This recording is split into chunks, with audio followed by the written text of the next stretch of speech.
Hello students, welcome to my channel. This is Dr. Anman Singh Chauhan and you are watching my channel K for Chemistry. Today we are going to study the difference between Raman spectra and IR spectra. Raman spectra और IR spectra में हम difference देख रहे हैं। Difference हम इसलिए देख रहे हैं क्योंकि इसके अंदर काफ़ी कुछ सिमिलरिटीज़ हैं, बहुत सिमिलरिटीज़ इसके अंदर पाई जाती है, इसलिए हम इसमें डिफरेंस देख रहे हैं। सिमिलरिटीज़ काफ़ी कुछ पाई जाती हैं लेकिन डिफरेंस भी है। डिफरेंस ये है कि इसका लाइट सोर्स जो है वो आयर स्पेक्ट्रम में एक पर्टिकुलर लाइट सोर्स यूज़ करना पड़ता है, लेकिन जो रमन स्पेक्ट्रम है इसके अंदर कोई एक पर्टिकुलर लाइट सोर्स की कोई आवश्यकता नहीं है, कोई भी लाइट सोर्स यूज़ कर लें। रमन स्पेक्ट्रम में कोई भी सब्सटेंस ले सकते हैं, सॉलिड, लिक्विड और गैस, जबकि आयर स्पेक्ट्रम में एक पर्टिकुलर ही सब्सटेंस काम में लेना होता है। तो चलिए हम आगे चलते हैं। इसमें जो डिफरेंस के बारे में हम स्टडी कर रहे हैं, तो to get IR spectrum it is necessary that there must be change in dipole moment during the vibration. जो आयर स्पेक्ट्रम है, आयर स्पेक्ट्रम में सारा जो है वाइब्रेशन का है, तो वाइब्रेशन के दौरान जो मॉलिक्यूल है उसके डायपोल मोमेंट में चेंज होना जरूरी है। डायपोल मोमेंट हो लेकिन उसमें चेंज भी होना जरूरी है ड्यूरिंग वाइब्रेशन। अगर होता है तो वो जो वाइब्रेशन होगा वो आईआर एक्टिव होगा। अगर डायपोल मोमेंट तो है लेकिन उसमें चेंज नहीं है तो फिर वो होगा आईआर इनएक्टिव वाइब्रेशन, तो वो वाइब्रेशन कर रहेगा आईआर इनएक्टिव। लेकिन रमन में ऐसा नहीं है। रमन जो इफेक्ट है वो डायपोल मोमेंट से उसका कहीं कोई लिंक नहीं है, उसका लिंक है पोलराइजेबिलिटी से। जो मॉलिक्यूल की या एटम की जो पोलराइजेबिलिटी है उससे उसका लिंक है। और पोलराइजेबिलिटी क्या होती है? पोलराइजेबिलिटी जो है वो किसी भी एटम में जो न्यूक्लियस है, न्यूक्लियस के चारों तरफ जो इलेक्ट्रॉन क्लाउड है उसके ओरिएंटेशन, उसके शेप से उसका संबंध है पोलराइजेबिलिटी का। अगर न्यूक्लियस, एक एटम का न्यूक्लियस दूसरे एटम के इलेक्ट्रॉन क्लाउड को अपनी तरफ खींचता है तो उसकी पोलराइजेबिलिटी धीरे धीरे चेंज होती है। जब वो बॉन्ड बनता है तो उससे पोलराइजेबिलिटी चेंज होती है, तो उस वजह से जो है वो रमन इफेक्ट क्रिएट होता है। तो रमन इफेक्ट जो है वो उसका संबंध पोलराइजेबिलिटी से है। Polarizability is related to the electron cloud around molecule during the vibration. If electron cloud is compressed or expand, उसका जो शेप चेंज होता है इलेक्ट्रॉन क्लाउड का during vibration, then polarizability will also change. Therefore, Raman spectrum is helpful in knowing the geometry of the molecule.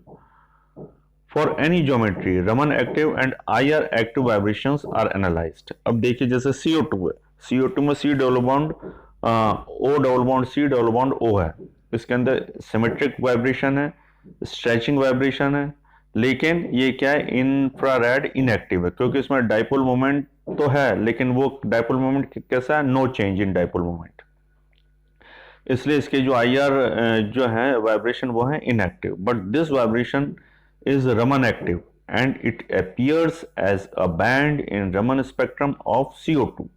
Hence geometry of CO2 is linear. लेकिन ये जो है वो रमन स्पेक्ट्रम शो करेगा CO2।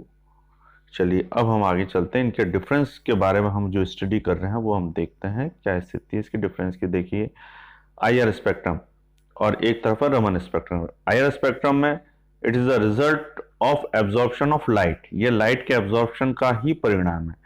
लेकिन रमन में due to the scattering of light by vibrating molecule, जो vibrating molecule है जो वाइब्रेट कर रहा है एनर्जी ऑब्जॉर्व करके, वो लाइट को स्कैटर्ड करेगा, फैलाएगा, लाइट को बिखेर देगा, उसके कारण रमन स्पेक्ट्रम प्राप्त हो रहा है। आईआर के अंदर the molecule must possess a permanent dipole moment, जो मॉलिक्यूल है उसके पास परमानेंट डायपोल मोमेंट होना आवश्यक है आईआर के अंदर। लेकिन रमन में during vibration change in the polarisability of molecule is required, वहां पर चेंज इन पोलराइजेबिलिटी, मॉलिक्यूल की पोलराइजेबिलिटी में चेंज आना जरूरी है रमन के अंदर। इंफ्रारेड में water can not be used as solvent, infrared में वाटर को हम सॉल्वेंट के रूप में यूज नहीं कर सकते। क्यों यूज नहीं कर सकते? क्योंकि वाटर के कारण भी एक आईआर बैंड क्रिएट हो जाता है, तो इससे फिर वो आइडेंटिफाई करने में हमें दिक्कत आती है। रमन स्पेक्ट्रम में water can be used as a solvent, Raman spectrum में हम वाटर यूज कर सकते हैं लेकिन आईआर में वाटर यूज नहीं कर सकते। फिर है optical systems like cell are made up of CF2 NaBr etcetera, मतलब ये जो है वो एल्कली मेटल के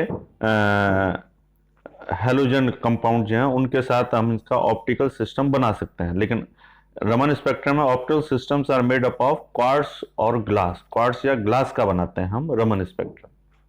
फिर हम आगे चले तो जो आईआर स्पेक्ट्रम है वो do not show photochemical reaction, but in Raman spectrum sometimes photochemical reactions also take place in this region. इस रमन स्पेक्ट्रम कभी कभी फोटोकेमिकल रिएक्शन दे देता है, लेकिन आईआर स्पेक्ट्रम कभी भी फोटोकेमिकल रिएक्शन नहीं देता। आईआर स्पेक्ट्रम में डाइल्यूट सॉल्यूशंस को हम प्रेफर करते हैं। Dilute solutions are preferred in IR spectrum, but in the case of Raman spectrum concentrate solutions comparatively are used। comparatively concentrate solution हम यूज करते हैं रमन में। फिर नेक्स्ट है ये जो आईआर स्पेक्ट्रम है इसका मेथड एक्यूरेट तो है और सेंसिटिव भी बहुत है। Method is accurate as well as sensitive.